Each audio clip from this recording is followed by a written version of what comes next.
so to start the Collograph project, what I recommend doing is getting a sketch pad or a drawing pad and just cutting down some of that chipboard that's on the back. So the chipboard's a nice thickness. It's pretty durable. Anything thinner would probably not hold up to the printing.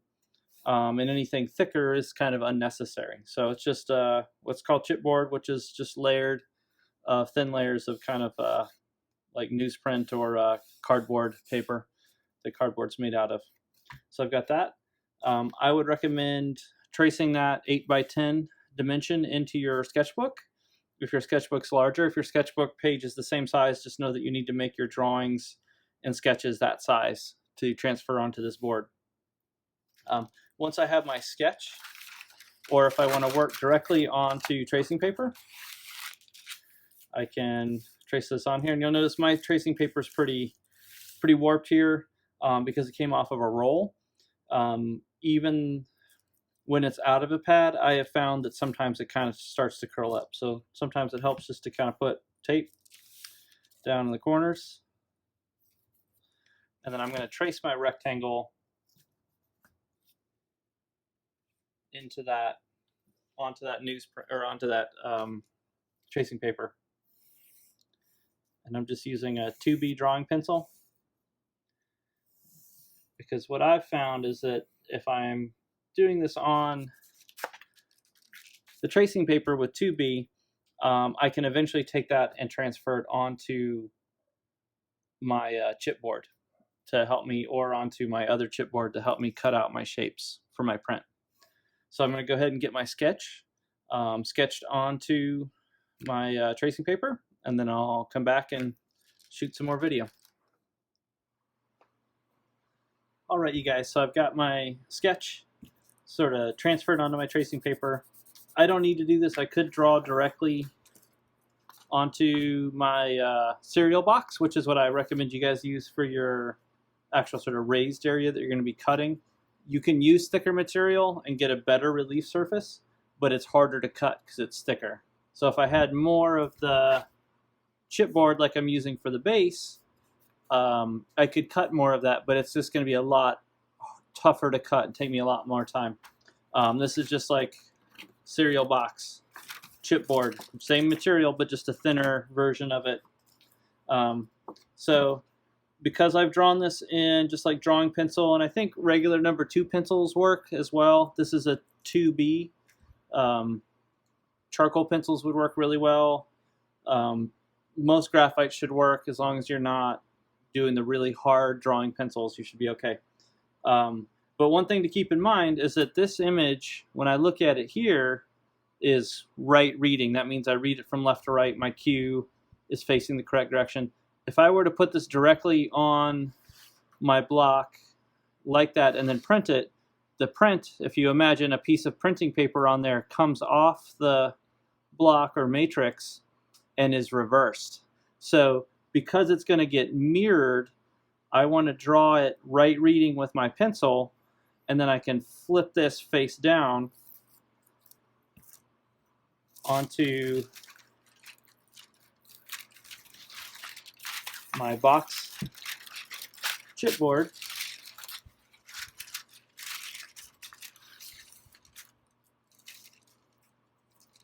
I'm just going to kind of tape that down to hold it in place.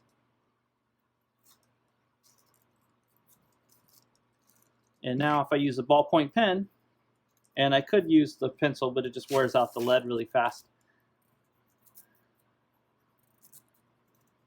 I can trace my drawing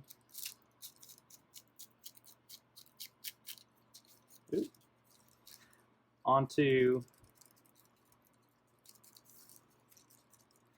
my chipboard, and then that's going to be what I cut for my Collograph plate to make my raised relief areas to take ink. So some of the examples that I posted for you guys to check out are artists doing intaglio Collograph plates where they're actually rubbing ink into the lowered areas. And I might try that later in the demo just to see if I can get that to print. So one of the challenges with intaglio is it takes a lot more pressure than a relief surface does to pull ink out of it. So I don't know if I'll get much when I do that, but we'll see. Might get more information. All right, I'm going to put you guys on time lapse, and you can watch me trace this real quick, and then I'll come back and start cutting it.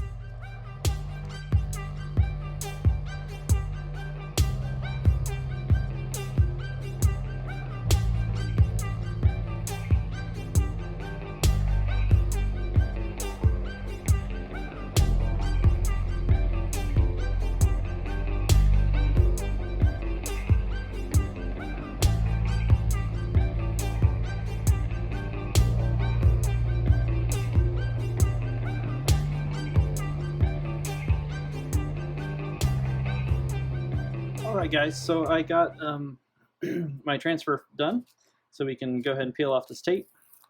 Having the tape, even if your tracing paper isn't as curly as mine, is super helpful, because then I can kind of pick it up and look at it, make sure I transferred everything I want, and then lay it back down and transfer more if I need to.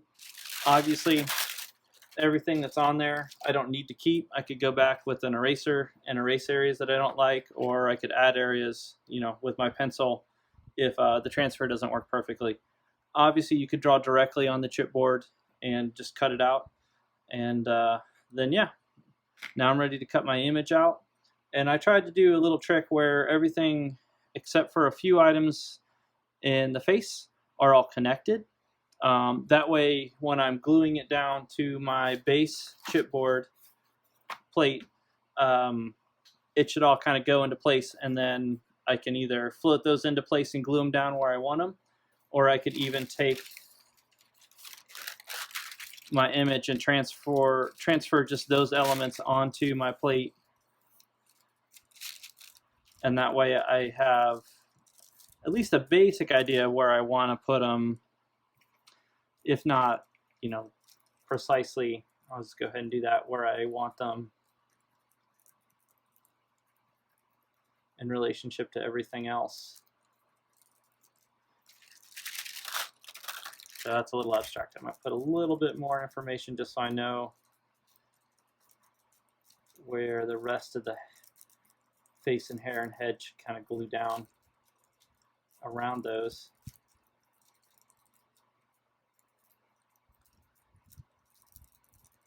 And just have that information for later. All right, so that's probably enough for now. All right, so I can cut the cereal box chipboard with scissors, X-Acto knife, utility knife. I'm gonna film me cutting in time lapse, and you guys are welcome to use any of those items to cut depending on your image.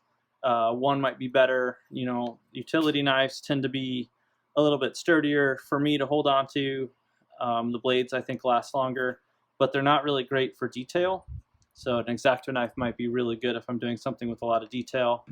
Whereas scissors obviously are super easy to cut with, but it's really hard to cut detail with scissors for me. Some of you guys might be masters of scissors though, and that makes the most sense to you. It's all completely up to what works best for you guys.